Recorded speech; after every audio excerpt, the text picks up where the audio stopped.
Kita sudah ada di bulan Juli, saudaraku. Basically, oke. Saya bawa saudara dulu supaya nanti saudara nangkep ya, yang 1 bulan ini ya Pak ya. Supaya dapat gitu. Bulan Juli ini basically kita akan melanjutkan saudaraku dari seri firman Tuhan selama UC Pak. Apa yang saudara dapat di UC itu hanya gambaran besar. Karena hanya dalam waktu 2 malam kita bisa apa sih saudaraku. Sangat terbatas gitu Pak. Nah selama bulan Juli ini akan dibedah tuh satu-satu. Enlarge, diperbesar. Basically itu bulan Juli saudaraku. Minggu lalu saudara diajak untuk menyadari gitu. Ada loh yang namanya tangan Tuhan yang tidak terlihat. Maksudnya gimana Pastor? Sama-sama mau dibawa besar, banyak jalan Pak. Kemarin kita udah belajar, ada jalan yang natural. Itu natural hand. Ada jalan yang gelap, nah jangan tetot gitu saudara. Yang itu jangan dipilih. Tapi selain dari natural hand, ada yang namanya cara Tuhan. Nah kalau saudara bisa mempercayai natural hand itu gimana Pak? Zaman dulu ketika saya kecil terus menerus yang disampaikan gini, tuntutlah ilmu setinggi langit. Pokoknya harus belajar, rajin, kayak gitu kan. Oke, it's not wrong gitu. Yang namanya natural hand gimana? Koneksi.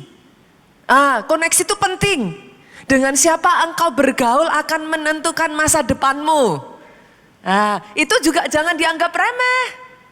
Kalau saudara terus menerus bergaul dengan orang-orang yang salah ya akhirnya salah langkah kan gitu. Apalagi Bapak Ibu natural hand. Ada juga kita diajarkan gitu. Ayo harus bekerja nggak boleh cuman banting tulang tapi smart.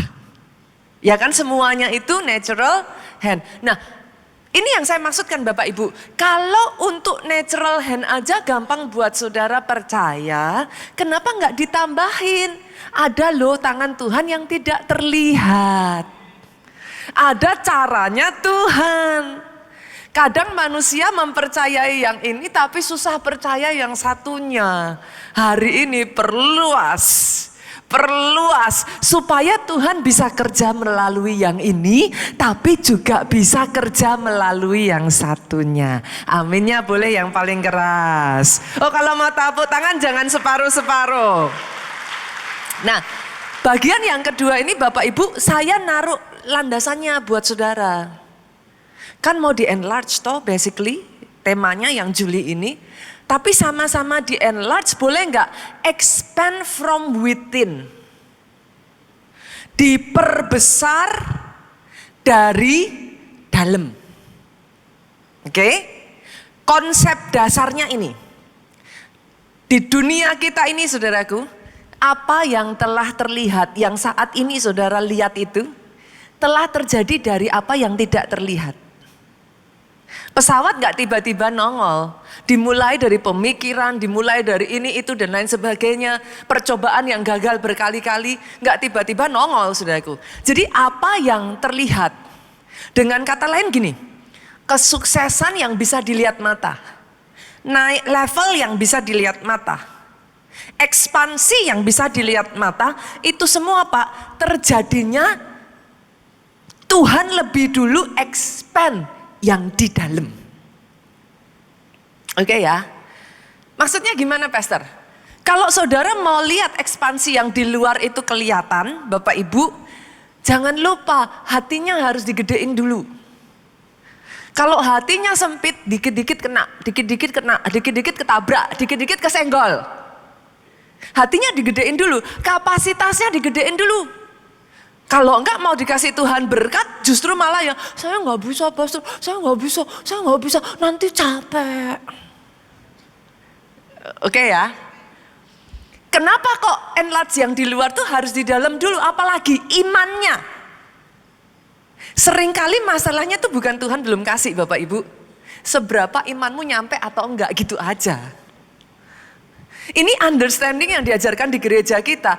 Ini saya paham sih saudaraku. Ini kayak enggak normalnya di Indonesia itu biasanya ya kita mah terserah Tuhan aja pastor. Kita berserahlah pastor kan gitu. Tapi di sini saudara akhirnya diajarin enggak begitu. Udah dikasih, bagianmu ambil. Make sense ya? Jadi bukan sisi pendekatan yang pasif tapi sisi pendekatan yang aktif. Diambil.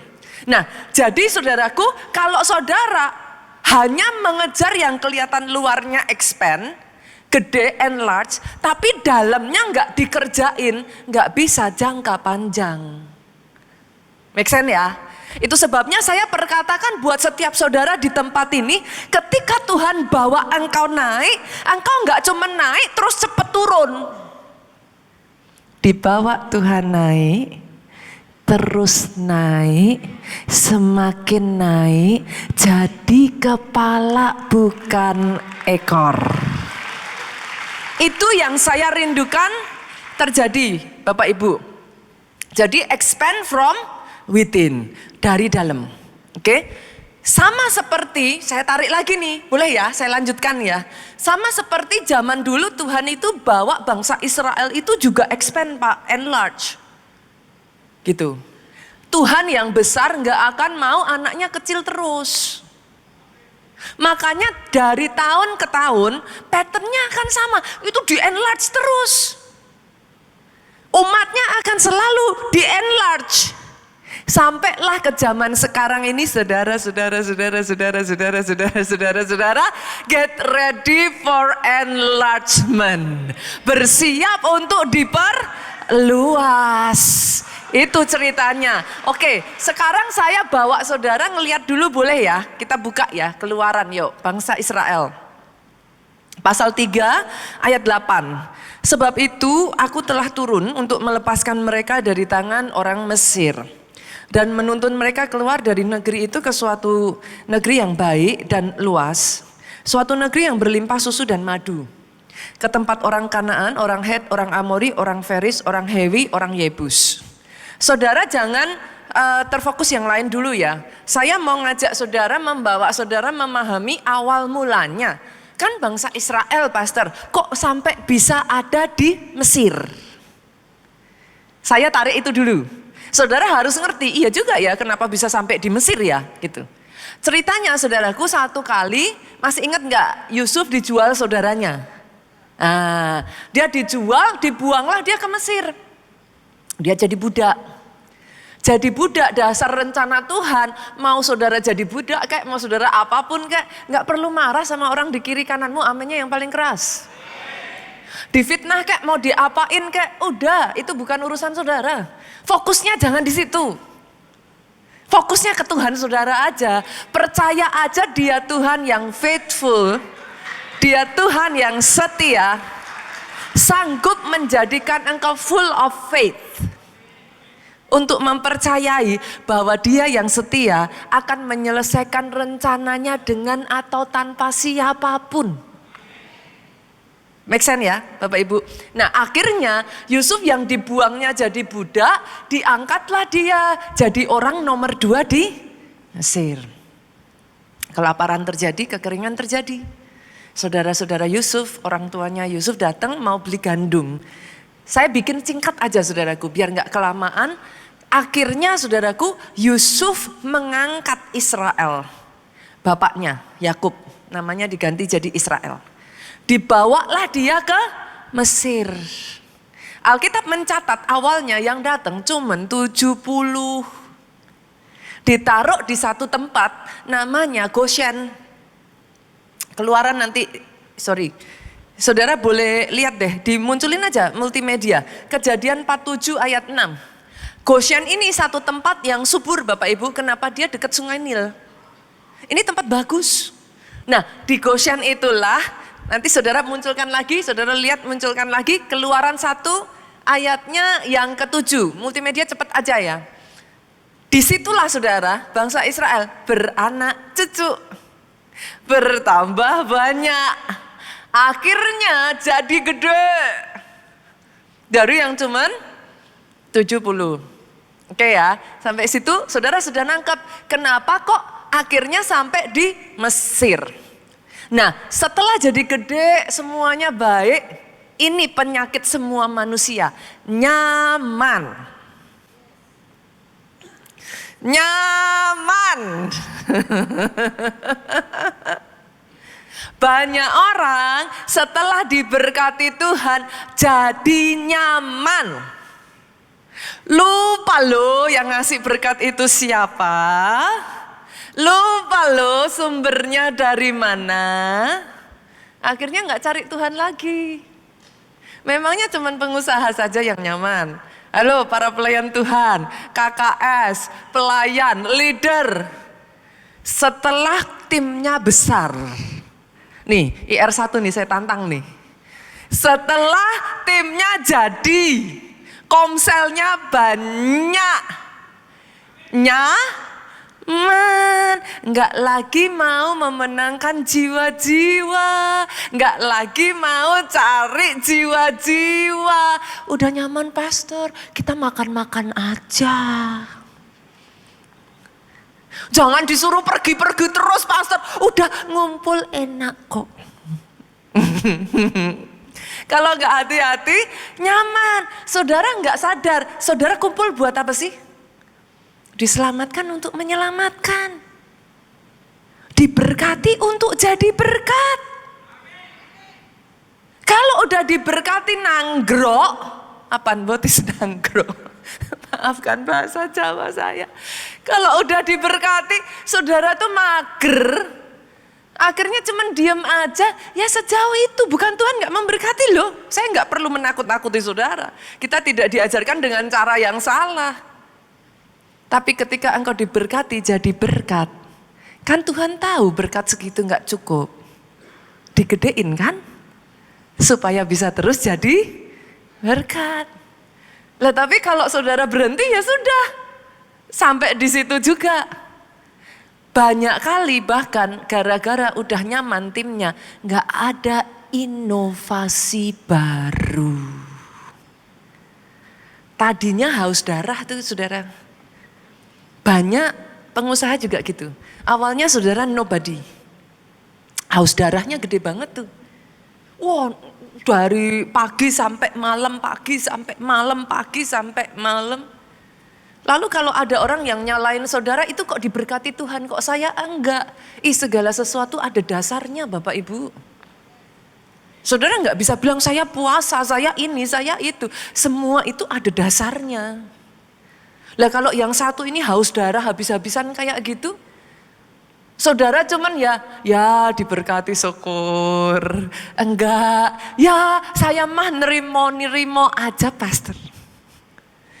Saya mah enggak ini pastor, udah deh nerimo aja. Gitu. Ya enggak bisa saudara mau bandingkan gimana? Gitu. Make sense ya? Dapat ya? Jangan nyaman. Karena Goshen itu bukan akhir yang Tuhan mau. Ada tanah perjanjian. Udah dijanjiin. Tapi mereka nyaman di Goshen. Di shake tuh sama Tuhan. Akhirnya lahirlah Alkitab ngomong tuh. Muncullah seorang raja yang tidak mengenal Yusuf. Raja yang tidak mengenal Yusuf ini merasa, ini satu bangsa ini kok banyak banget ya. Dia merasa terancam. Yang tadinya nyaman, saudara sekarang diperbudak. Goshen itu bukan hanya berarti kenyamanan loh saudaraku.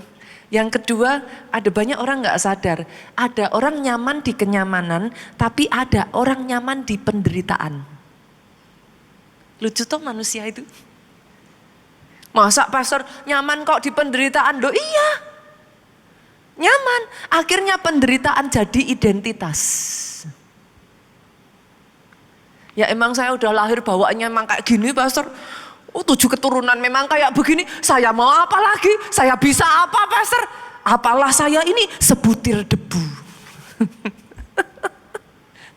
Eksan, Bapak Ibu, ada orang yang nyaman di Goshen, kenyamanan. Tapi ada orang yang nyaman di Goshen, penderitaan. Yang Tuhan mau expand. Tuhan gak mau kau diam. Gak mau kau diam. Makanya kalau di gereja kita kemarin tuh ada yang ngomong sama saya, Pastor saya mau ajak orang tua saya ke keluarga Allah. Lah kenapa? Lah di tempat saya Pastor kalau sudah umur tuh disuruhnya istirahat. Di keluarga Allah ini unik. Sudah umur Pak Obaja bilangnya iso, ora iso, kudu iso. Anak saya tuh sampai ngomongnya dengan bahasa yang pelo-pelo saudara, iso, ora iso katanya. Buat saudara yang gak ngerti bahasa Jawa saudaraku, bisa gak bisa harus bisa. Nah, kalau di keluarga Allah Pastor semakin udah tambah usia emas malah disuruhnya seperti Kaleb. Harus maju, gak boleh berhenti, gak boleh bukan waktunya untuk bersantai-santai. Santai di atas sana nanti. Akhirnya saya ketawa lah. Terus gimana? Sekarang orang tua saya on fire Pastor. Semangat 45 katanya. Kita kasih tepuk tangan yang paling meriah. Jadi saya lanjutkan ya. Yang Tuhan mau di-expand. Nah, expand itu diambil dari bahasa Indonesianya ekspansi ya, saudaraku, expand. Artinya apa? Mengambil alih satu wilayah atau sebagian wilayah dari wilayah lain, gitu. Di zaman bangsa Israel, ekspansi terbesar ada di masanya Yosua. Siapa Yosua ini? Buat saudara yang berpikir orang kayak saya apa bisa Pastor? Yosua itu saudaraku nobody. Dia bukan dari keturunan raja, dia bukan dari keturunan bangsawan, bahkan dia lahir di tengah perbudayaan, artinya dia ini anak budak. Di sini nggak ada yang anak budak, aminnya yang paling keras. Kalau Yosua bisa, engkau bisa. Nggak ada yang terlalu rendah. Nggak ada yang mustahil. Dari seorang anak budak ini, Yosua menjadi territory taker. Gila ini saudaraku. Dia mengalahkan 31 raja-raja Kanaan. Bukan hanya itu saja. Dia memperluas ekspansi kanan, ekspansi kiri. Dia terus memperbesar sampai akhirnya bangsa Israel mengalami perluasan teritori yang begitu luar biasa, Bapak Ibu. Nah, ini yang saya ingin bahas sekarang, saudaraku. Sekarang kita udah ngerti nih, sampai di Yosua. Hebatnya saudaraku, ketika berbicara soal ekspansinya Yosua ini dari unknown jadi well known, Tuhan memastikan expand from within. Saya bukakan ayatnya. Keluaran 13 yuk kita lihat 17, ayatnya 17. Setelah Firaun membiarkan bangsa itu pergi, Allah tidak menuntun mereka melalui jalan ke negeri orang Filistin. Ini aneh banget saudara. Ayat ini tuh buat saya tuh menarik sekali. Jadi setelah bangsa Israel keluar dari Mesir, Tuhan tuh sengaja nggak nuntun mereka ke jalan yang menuju orang Filistin, ke Kanaan. Walaupun jalan ini yang paling dekat. Sebab firman Allah, jangan-jangan bangsa itu menyesal apabila mereka menghadapi peperangan sehingga mereka kembali ke Mesir. Jadi dengan kata lain ayat ini tuh mau ngomong kayak gini. Tuhan ngerti jalan terdekat yang bisa membuat bangsa Israel itu cepat masuk ke Kanaan. Ke tanah perjanjian. Tapi dia gak mau. Ada di sini yang suka mempertanyakan Tuhan. Kenapa sih Tuhan berputar-putar? Kenapa sih Tuhan dibawa kayak gini? Emang Tuhan gak mau. Dia tahu jalan paling cepat untuk mengangkat engkau ke puncak. Dia tahu. Serahin aja sama ahlinya. Kalau bicara yang itu tuh ahlinya udah tahu.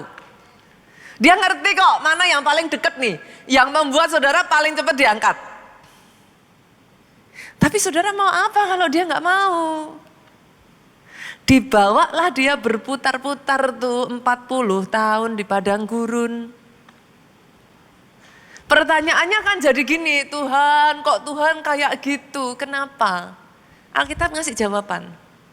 Jangan-jangan Nanti bangsa Israel itu nggak mau kalau ngadepi peperangan. Gara-gara ngadepi peperangan mereka maunya balik ke Mesir. Kalau saya terjemahkan, boleh nggak saya katakan kayak gini? Kitanya yang belum siap. Tuhannya mah tahu-tahu aja jalan paling cepat. Tapi berapa banyak anak Tuhan, saudaraku? Kalau dibawa Tuhan perang, jawabnya dalam nama Yesus. Ini bukan dari Tuhan. Banyak orang Kristen tuh masih berpikir gini, kalau dari Tuhan, pastor, dilancarkan. Pernah dengar kata-kata itu enggak? Sering. Ya emang bukannya enggak bisa, Tuhan mah Tuhan aja, terserah dia aja. Mau dilancarin ya dilancarin. Tapi kalau enggak dilancarin, itu waktunya engkau perang. Giliran perang, saudara ngomongnya bukan dari Tuhan. Giliran berjuang, saudara ngomongnya, ya kalau Tuhan gak kasih, ya gak usah ngapain kita ngambil. Giliran disuruh perang ngomongnya, itu jangan-jangan dosa itu. Dosa, itu dosa. Lah ya gak gitu. Saudara baca di dalam Alkitab, semua yang Tuhan kasih enggak selalu langsung didapat bangsa Israel. Mereka mendapatkannya melalui peperangan, perjuangan, kerja keras. Yosua justru, saudaraku, dipastikan sama Tuhan enggak jalan pintas. Kenapa? Karena satu blessing hanya akan jadi blessing kalau hatimu siap. Kalau hatimu enggak siap ya saudaraku, blessing bisa jadi bumerang lo itu. Bencana itu. Bisa ngancurin engkau. Tuhan enggak mau itu terjadi saudaraku. Itu sebabnya kadang saudara bingung. Kenapa tuh? Kok sengaja diputer-puterin?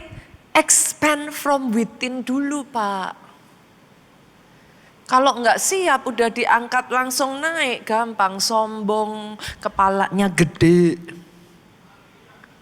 Akhirnya jalan aja Pak, enggak kuat nanggung kepala.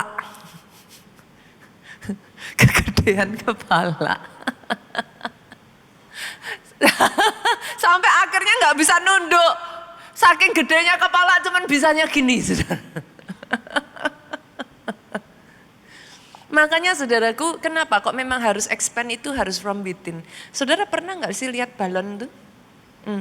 Kalau kapasitasnya balon itu kecil saudara, ya saudara pompa pelan dia bisa. Tapi kalau langsung, wush, coba ya kita lihat videonya tuh.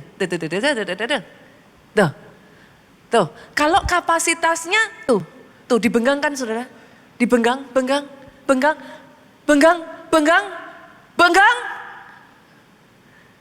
meledak. Kalau dalamnya enggak kuat, saudara mau kasih lebih besar. Tuhan maunya tuh selalu kasih besar. Tapi kalau enggak kuat, meledak. Itu yang terjadi saudaraku sama Saul. Saul itu dipilihnya dari undian. Out of nowhere, dia hanya seorang anak muda biasa dari suku paling kecil bangsa Israel. Lagi disuruh papahnya cari keledai yang hilang. Ketemulah dalam perjalanan itu dengan Samuel, saudara. Samuel lihat Saul ini, Tuhan berbicara. Akhirnya dikumpulkan bangsa Israel, diambillah undian. Yuk beneran, ini beneran, saya bawa ya. Yuk kita lihat dulu yuk. 1 Samuel 10 ayat 21 sampai 23. Sesudah itu disuruhnyalah suku Benjamin tampil ke muka. Zaman dulu tuh ada namanya Urim Tumim saudara. Itu undian, tuh, nanti dikasih Tuhan gitu, yang ini kayak gitu. Disuruh suku Benjamin tampil, nah menurut keluarganya didapati kaum Matri. Akhirnya disuruhnya kaum Matri tampil, maka didapati Saul bin Kis. Tetapi ketika ia dicari, ia tidak ditemukan. Ayat 22, kemana kasih Saul? Sebab itu ditanya pula kepada Tuhan, apa yang orang ini juga datang kemari. Tuhan jawab tuh, sesungguhnya ia bersembunyi di antara barang-barang. Saul sembunyi. 23, berlarilah orang ke sana mengambilnya dari sana. Ketika ia berdiri di tengah orang sebangsanya, ternyata ia dari bahu ke atas lebih tinggi daripada setiap orang sebangsanya. Saul nggak siap, Bu. Dia diangkat, tapi nggak siap. Gimana cara saya ngomong ya, saudara? Kalau saudara enggak hati ya saudaraku. Pressure itu bisa menghancurkan engkau loh. Seperti Saul. Enggak siap aja gitu. Pernah enggak di sini diangkat Tuhan tambah besar gitu, terus saudara sembunyi kayak pengen nutupin diri? I've been in that position. Enggak siap. Rumah yang hanya punya fondasi 1 lantai, 2 lantai. Saudara paksain naik 10 lantai. Tunggu waktu aja roboh kok. Ada crack sedikit, ada goncangan, ada angin, ada ini, itu dan lain sebagainya. Yang unnoticeable, dia akan roboh. Karena memang fondasinya nggak cukup aja. Saudara harus tahu loh, ketika tempat ini dibangun, saya tuh kaget saudara. Karena saya nggak terlalu mengamati pembangunan. Karena ini gedungnya kan naik ke atas tinggi ya saudaraku. Fondasinya itu saudara, dalam saudaraku sampai, kalau saya nggak salah ya, sampai 30, pokoknya setinggi gedung, setinggi itu juga fondasinya saudara. Itu fondasi itu sampai dalam, saya tuh ngeliatinya sampai, kok sedalam ini ya ternyata kayak gitu. Kalau nggak ada fondasi yang kuat itu saudara mau coba naik, memaksakan diri untuk naik, tunggu waktu aja roboh. Doa saya itu tidak terjadi atas hidupmu. Engkau terus dibangun sehingga expand-nya from within. Ada seorang pengusaha kaya saudaraku bernama Adam Newman. Saya nggak tahu saudara pernah dengar kisahnya nggak? Dia pendiri dan CEO dari WeWork, co-working space. Di tahun 2010 saudaraku, karisma dari Adam Newman ini saudaraku, pembawaannya dan visionernya dia itu membawa dalam waktu kurang dari 10 tahun saudara. Yang tadinya hanya 1 tempat saudaraku, dia ekspansi begitu besar saudara. Dari yang nobody menjadi seseorang dengan kekayaan 47 miliar US dollar. Besar enggak kira-kira saudara? Rupiah aja juga gede ya. Ini 47 miliar US dollar saudaraku. Tapi karena Adam Newman ini tidak saudaraku. Nggak expand from within gitu. Akhirnya yang ada hidupnya itu boros, berfoya-foya, free party kayak gitu saudaraku, pesta liar kayak gitu. Terkenal sebagai orang yang tidak bisa menguasai diri saudaraku. Terlalu berani, terlalu pede sampai akhirnya expand,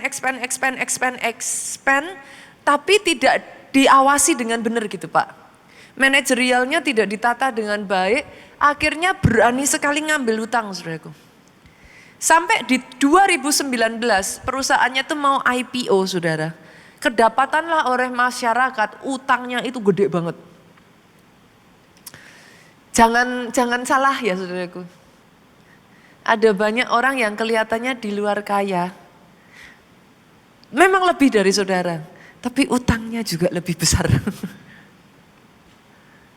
Akhirnya saudaraku, di keadaan itu memicu kejatuhan WeWork ini saudaraku, sampai valuasi 47 miliar itu turun menjadi 10 miliar. Masih gede sih Pak, biar 10 miliar juga masih gede saudara. Tapi dia jatuh. Gara-gara itu saudaraku, dia didepak tuh. Di Amerika tuh punya sistem yang agak beda dari kita saudaraku. Seperti kayak siapa namanya itu, Apple itu, Steve Jobs. Nah, itu bahkan bisa didepak saudaraku. Dia didepak saudara, dan di tahun 2023 WeWork ini mengalami kolaps dan kebangkrutan. Ngeri ya. Itu sebabnya sangat penting sekali Yosua ini sejak dari awalnya saudara. Tuhan tuh memastikan benar-benar. Hati itu nomor satu tuh. Dia kerjain hati. Makanya waktu Yosua diangkat naik, Yosua 1 ayat 6 sampai 9, boleh dibuka.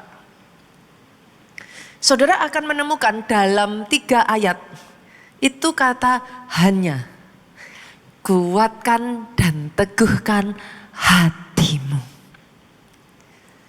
Sebenarnya ya saudaraku, yang jadi masalah tuh di sini loh, hati ini loh. Hati itu yang terus kena tuh. Yosua bukan cuman ini saja saudara. Musa itu udah memperingatkan Yosua berkali-kali. Yuk kita buka ya, Ulangan 3 ayatnya yang ke-28. Itu di depan bangsa Israel. Tuhan itu ngomong perintah kepada Yosua, kuatkan dan teguhkanlah hatinya gitu. Udah dibekali itu, Musa udah dikasih tahu. Lanjut lagi ya, Ulangan. Ulangan 31 ayat 6 sampai 7. 2 kali di depan bangsa Israel diingetin lagi. Nanti saudara boleh baca deh ceritanya. Lanjut lagi Ulangan 31 ayat 23 tuh diingetin lagi. Hanya kuatkan dan teguhkan. Hanya kuatkan dan teguhkan. Hanya kuatkan dan teguhkan. Hanya kuatkan dan teguhkan. Jadi kalau saudara digituin Tuhan terus, jangan bosan ya Bapak Ibu. Artinya Tuhan sayang engkau. Benar saudara. Karena buat apa saudara naik hanya untuk rubuh? Might as well ngapain buang-buang tenaga gitu kan? Enggak apa-apa kok, saudara bertanding dengan siapa sih? Mau cepet-cepetan sama siapa? Kan yang penting naiknya lasting toh. Bukan sebentar naik terus hancur. Gitu. Yosua itu dipastiin Tuhan habis-habisan. Kenapa saudara? Ada 2 alasan. Yang pertama, Dia Tuhan yang menciptakan saudara dan saya tahu seberapa kuatnya manusia. Dia tahu siapa Yosua. Yosua itu bukan dari orang yang sudah ada di level atas. Yosua itu dari bangsa budak Bapak Ibu. Lahirnya sebagai anak budak. Yosua, Tuhan itu tahu. Yosua sehebat itu bisa takut. Makanya Tuhan itu memastikan lebih dulu, Tuhan itu memastikan supaya Yosua itu dilatih, hatinya siap dulu. Banyak dari kita, bahkan saya ya saudaraku, kemarin ketika mempelajari ini saya tertawa loh saudara. Pertama kalinya Yosua dilatih berperang, saudara masih ingat kisahnya?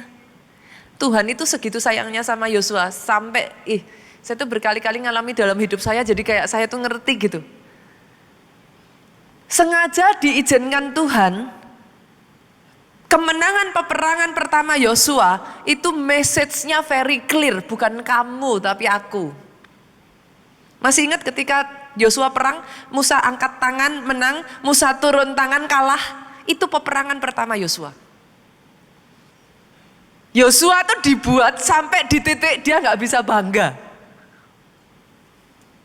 Kalau Musa angkat tangan, menang tuh perangnya. Musa turunin, kalah tuh perangnya. Pertama kali ya saudaraku, saya, Pak Jo, kita itu merintis gereja keluarga Allah di Jogja ya. Wah, segala ilmu mau sekolah di luar negeri kah, mau apalah, udah dipakai itu. It doesn't work. Sampai di mana Tuhan tuh nyuruhnya simple. Waktu itu jemaat sampai bosen. 3 bulan Pak Jo khotbah tentang doa. Saya bersyukur jemaatnya nggak keluar itu saudaraku. Setiap datang, ini apa lagi nih? Hari ini ngomongnya apa lagi? Doa. Itu Pak Jo ya menghabiskan hari-harinya saudaraku. Di kamar, doa, puasa, doa, puasa, doa. Orang-orang tuh pada bilang ini udah frustrasi nih Pak Jo. Kenapa nggak pulang Solo aja? Solo udah nyaman kok, udah jadi. Ngapain mesti repot-repot ke Jogja? 3 bulan saudaraku. Itu isinya puasa, doa. Itu all day yang dikerjakan Pak Jo itu. Saudara tahu tiba-tiba dari hanya 100-200 dalam waktu less than 1 year lah. Itu boom sampai 2.000 atau 3.000 jemaat. Itu We cannot say anything. Itu speechless. Orang-orang hanya bisa ngomong kayak gini. Waktu itu gereja kita ada di satu gedung, saudaraku, namanya Adem Ayam. Di jalan utamanya ini, saudara ada ya yang dari Jogja ya. Itu orang tuh pada cerita, saudara, datang aja. Itu tempatnya nggak enak banget karena masuknya itu jalannya tuh lewat pembuangan sampah, saudara. Itu naik ke atas, orang baru parkir, itu mereka cerita air mata menetes tuh dari bawah. Orang duduk seperti saudara gini, belum ada pujian diangkat apa, itu orang udah beres. Such presence of God itu nggak bisa didinai gitu. Tangan yang tidak terlihat itu yang bekerja. Kita dipaksa sampai di satu titik, kita tuh harus ngomong, ini Tuhan. Ini Tuhan, bukan kehebatan, bukan strategi manusia, bukan kekuatan kita. Nggak ada satupun yang kita kerjakan yang berhasil. Yosua sama, saudaraku. Peperangan pertamanya Tuhan tuh making sure. Yosua itu diajar Tuhan melalui, dia ngelihat dengan mata kepalanya sendiri. Dia berhadapan dengan jenis bangsa yang tegar tengkuk, Pak. Sampai di titik tidak takut mereka, tidak punya rasa takut akan Tuhan untuk menjatuhkan pemimpinnya sendiri. Yosua jadi saksi tuh. Dia ngelihat bagaimana pemberontakan demi pemberontakan terjadi. Saudaraku, halo gereja Tuhan. Adakah di sini yang berpikir kita lebih dari Musa? Musa loh jelas-jelas diangkat Tuhan toh. Kadang kan saudara tanya kenapa sih di gereja ada perpecahan, ada ini itu dan lain sebagainya. Musa aja ngalami. Kurang afdol apa? Itu pemimpin yang diangkat Tuhan sendiri. Kurang afdol apa saudaraku? Itu aja Musa tuh ngalami saudaraku. Pemberontakan demi pemberontakan demi pemberontakan. Guncangannya tuh besar sekali saudaraku. Yosua menyaksikan itu. Yosua diizinkan Tuhan ngalami saudaraku. Hal-hal proses demi proses yang membentuk hatinya. Itu kalau saya rasa ya saudaraku, saya tuh ketika mempelajari ini ya saudara, saya tuh I feel like semua ini ya saudaraku, itu kayak diizinkan Tuhan didik itu dalam kehidupan saya. Saya belajar benar-benar, saya belajar saudaraku. Itu sebabnya halo para leader, para pelayan Tuhan di tempat ini, jemaat Tuhan. Yuk. Paling enak berurusan dengan orang yang sudah dibentuk sama Tuhan. Itu paling enak. Dan saudara tidak bisa nipu kok. Itu mau apa? Saudara fake? Ya bisa sih. Nanti nggak tahan lama orang akan lihat the second face gitu. The second layer. Be genuine aja. Tapi jadilah orang yang terus bertumbuh di dalam Tuhan. Yosua itu maju ke Kanaan ya saudaraku, ngajak bangsa Israel masuk itu dengan kondisi yang dia tahu loh siapa bangsa itu. Orang dia salah satu dari 12 pengintai kok. Dia orang pertama yang ngeliat seperti apa bangsa itu. Jadi bukan Yosua gak ngerti Bapak Ibu. Tapi karena hatinya siap. Sudah siap Pak. Di bawah kepemimpinan Yosua. Territory taker, dia membawa bangsa Israel ngalami enlargement besar-besaran yang belum pernah terjadi sepanjang sejarah bangsa Israel. Yang kedua saudara, I hope saudara menyadari understanding ini dan gak naif. Bersamaan dengan enlargement dan expand selalu ada pressure. Jangan naif ya. Tapi kok gini, aku gak mau ininya, kok Tuhan begini. Jangan naif. Kalau saudara gak mau pressure, udah jadi kecil aja. Gak akan ada yang mau jatuhin saudara. Buat apa? Dijatuhin, udah kecil. Nah tapi kalau saudara besar, yang saudara ambil itu Hebron, itu raksasa tuh yang mau tempatnya. Di titik itu pasti perang, nggak mungkin nggak perang.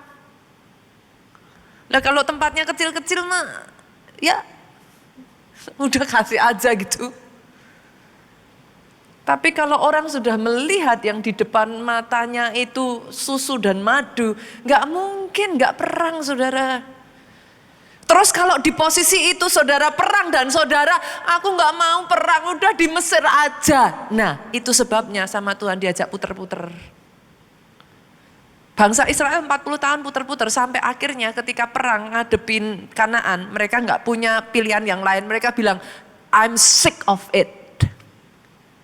Aku udah capek kayak gini terus.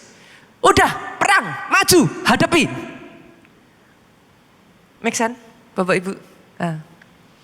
Hari ini jangan ada yang naif lagi ya. Mau pelayanan, tapi aku gak suka diginiin. Kok pelayanan kok kayak gini? Dalam nama Yesus, pelayanan untuk orang yang dewasa.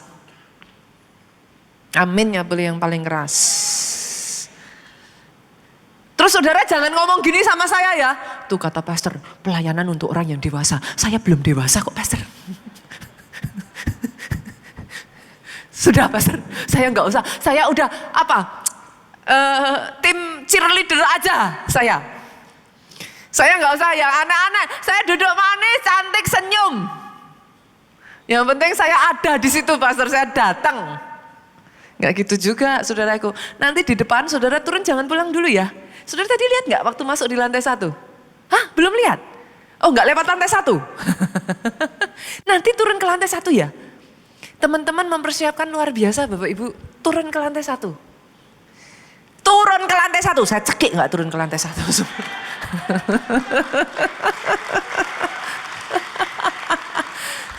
Saya tuh sampai takjub sudah. Kemarin saya ditunjukin fotonya. Wow, keren teman-teman. Boleh kasih appreciate penghargaan buat setiap para pelayan Tuhan yang ada di tempat ini. Tepuk tangannya boleh yang paling meriah.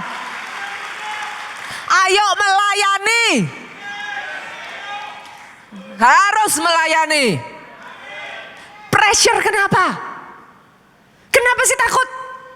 Sakit hati. Apa? Gontok-gontokan? Apa? Dengerin nih saudaraku. Kata kuncinya, kalau penampang hatimu luas, bolanya mau ditendang di lapangan sepak bola, itu enggak jeduk ke dinding saudara. Make sense? Tapi kalau saudara nendang bola di kamar saudara yang 3x4, ya habislah itu furniture. Pecah sana, pecah sini, pecah yang itunya, pecah lagi vasnya, pecah jendelanya, pecah apanya, kacanya.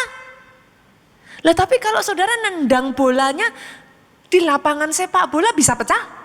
Apanya yang pecah saudara? Jadi kata kuncinya bukan pelayanannya yang dieliminasi. Aminnya boleh yang paling keras. Nanti akhirnya jadi lagunya Syahrini. Maju, mundur. Maju lagi, mundur lagi. Lah, kalau pelayanannya jangan dieliminasi. Hatinya aja digedein. Saya tuh pernah diajarin Tuhan dengan cara yang saya tuh sampai nangis. Bunita, kayak Bunita gitu bisa sakit hati enggak? Ih, hati saya juga ini loh saudaraku. Saya juga punya hati gitu saudara. Satu kali ya saudara, saya tuh sampai di mall, pernah enggak sih kayak orang aneh gitu. Di mall jalan tuh bisa nangis sendiri. Kok gitu ya Tuhan, kok gitu ya Tuhan. Kita ngelakuin apa gitu, kok gitu lagi, kok kita lagi gitu. Itu momen saya tuh nangis tuh saudaraku. Saya tuh ngomong gini sama Tuhan. Salah apa ya Tuhan? Kok segitunya gitu? Kok giliran ngalah kok saya terus yang ngalah gitu? Itu saya tuh kayak, bener tuh nangis tuh saya saudaraku. Saudara tahu apa jawaban Tuhan? Kalau aku yang nuker aja gimana Nita? Orang mau memperlakukan kamu gimana-gimana? Aku aja yang nuker. Kerugian kamu apapun itu, coba lihat. Aku kok nuker. Dan kalau aku yang nuker, aku nukernya jauh lebih dari yang kamu pikirkan. Mau orang salah mengerti kamu, mau orang fitnah kamu, mau orang sakiti, mau orang merugikan.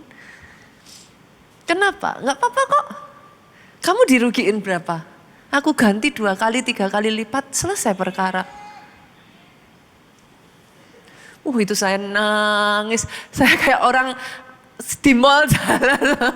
Aduh, saya tuh protes sama Tuhan, saudara. Saya bilang, ya gak lucu lah Tuhan, I do not have anything to do with you gitu. Maksudnya aku tuh gak punya masalah dengan Tuhan gitu. Bukan Tuhan yang bikin aku sakit hati, Tuhannya mah baik banget gitu. Kalau Tuhan gitu lagi sama aku, nanti utangku semakin banyak sama Tuhan, saya bilang gitu. Gak apa-apa kata Tuhan. Kenapa? Sebagai ganti kamu difitnah, sebagai ganti kamu disalah mengerti, sebagai ganti kamu diperlakukan gak adil, sebagai ganti kamu dijegal untuk dijatuhkan, sebagai ganti semuanya itu. Aku aja yang nuker gimana? Itu saya burst tears, saudaraku. Kalau kayak gitu hidup ringan tuh saudara. Saudara gak perlu, itu orang kok kayak gitu ya, itu orang kok kayak gitu, emang kayak gitu. Gak usah ditelaah-telaah, emang kayak gitu. Kalau sudah tahu kayak gitu, saudara yang pinter-pinter aja. Itu duri, ya udah dibatesin jangan nyenggol. Kan? Itu lubang, ya udah jangan langkah ke situ. Kenapa mesti kita bilang, gitu, itu pelayan Tuhan, itu katanya anak Tuhan. Enggak perlu saudaraku. Anggap aja anak Tuhan ada yang ada durinya, gitu aja. Ada anak Tuhan yang punya tanduk. Kalau saudara eliminasi pelayanannya, masalah saudara nggak hilang. Saudara mau eliminasi orangnya? Setiap kali saudara kena benturan, saudara bilang sama, sembar dia dengan petir gitu. Ya kalau bisa saudara. Tapi saudara harus ingat, kalau semua orang minta, semua orang disambar petir, Tuhan mau pakai siapa? Habislah orang di dunia ini. Semua disambar petir. Mesen? Harus berbesar hati melihat orang yang bahkan memusuhi dan menjatuhkan saudara tetap bisa diangkat Tuhan. Itu urusan Tuhan, saudara, penghakiman punyanya Tuhan. Udah gak usah cawe-cawe urusan Tuhan. Kita urusin urusan kita aja, beres hatinya happy. Make sense? Make sense ya? Nah, berarti kata kuncinya saudara, hatinya ini yang harus diperbesar toh, penampangnya toh, digedein terus. Kalau saudara kena lagi ya saudara ngomong sama diri saudara, masih kurang gede gitu. Gedein lagi gitu. Nanti kena lagi, ternyata udah segede ini ya masih kurang gede lagi gitu. Gedein lagi saudara. Tapi pastor, apa yang membuat bisa begitu? Yosua 1 ayat yang ke-9 saudara. Ini yang membuat saya tuh, hari-hari ini tuh saya sering ngomong ini saudaraku. Bukankah telah kuperintahkan kepadamu, kuatkan dan teguhkan hatimu, jangan kecut dan tawar hati. Lihat ini, sebab Tuhan Allahmu menyertai engkau kemanapun engkau pergi. Janji yang sama by the way Bapak Ibu, bukan hanya di perjanjian lama, masih berlaku kok. Matius 28 ayat 20. Aku akan menyertai engkau sampai akhir zaman. Saya tuh belakangan sering ngomong sama Pak Ju, untung aja saya punya Tuhan, untung aja ada Tuhan. Saya tuh ngalami berkali-kali saudaraku. Kemarin wisuda anak saya. Ada banyak hal saudara, ada banyak hal, sangat banyak hal. Hal sekecil yang saya tuh nggak ngerti, gimana kita bisa ngerti barangnya segede apa anak saya itu.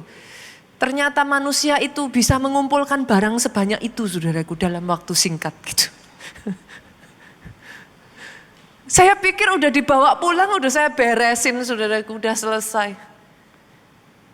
Ternyata masih ada 10 box gede-gede saudara. Saya kan pusing ini gimana bawanya. Tuhan yang adalah Alfa dan Omega tahu awal, tahu akhirmu dari awalmu. Itu Tuhan tahu barangnya bakalan segitu. Mobil saya itu entah gimana awal sewa saudara.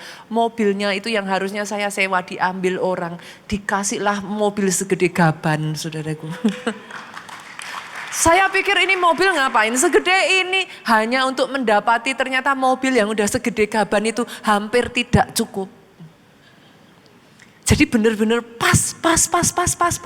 Saya harus berkreasi saudaraku, itu ada bed cover itu kan udah 2 kotak gede kan saudara. Saya berkreasi itu kalau nggak berkreasi juga nggak cukup mobilnya saudaraku. Saya berkreasi, saya jadiinlah bed cover itu kursi saudara. Saya jembreng saudaraku. Akhirnya bisa didudukin enak saudara, akhirnya cukup saudara. Tapi gini, this is my point. Mau dilalui dengan susah, mau dilalui dengan happy. Tuhanmu itu tahu kok. Imannya aja. Nyampe nggak untuk mempercayai Tuhanmu itu? Saya sewa hotel saudaraku, pesen hotel. Saya berpikir mau hemat. Udah deh 1 ruangan, nanti depannya itu ada sofa bed bisa dijembreng. Kita bisa tidur biar hemat. Kenapa biar hemat pastor? Itu lagi FIFA saudaraku. Waduh, bener-bener ramenya minta ampun, orang berbondong-bondong ikut FIFA itu. Kita berhemat, saudara, Tuhan tuh tahu yang terbaik. Lah kan saya juga lihat foto itu sama asli kan beda ya Bu, sering kali gitu kan. Lah kok nyampe di hotelnya, petugasnya resepsionis bilang, ibu mau enggak? Pakai ditanya suruh, ibu mau enggak? Saya kasih ibu kamar yang sama, only twice bigger. Saya upgrade kamar ibu 2 kali lebih gede. Saya bilang kenapa mesti ditanya? Saya rasanya orang bodoh saja yang bilang gak mau saudaraku. Kita di upgrade lebih besar 2 kali lipat kamarnya saudara sehingga akhirnya cukup. Saya tuh cuma bisa ngomong kayak gini, untung ada Tuhan. Kemarin saudara yang datang UC. Saudara menyaksikan finally gereja kita meresmikan sinode gereja keluarga Allah. Untung ada Tuhan. Ada banyak hal kita tidak bisa cerita saudaraku. Dan kita punya policy yang keras dalam hal ini. Saya tidak akan menjelek-jelekkan orang di atas mimbar ini. Mimbar ini terlalu baik untuk itu.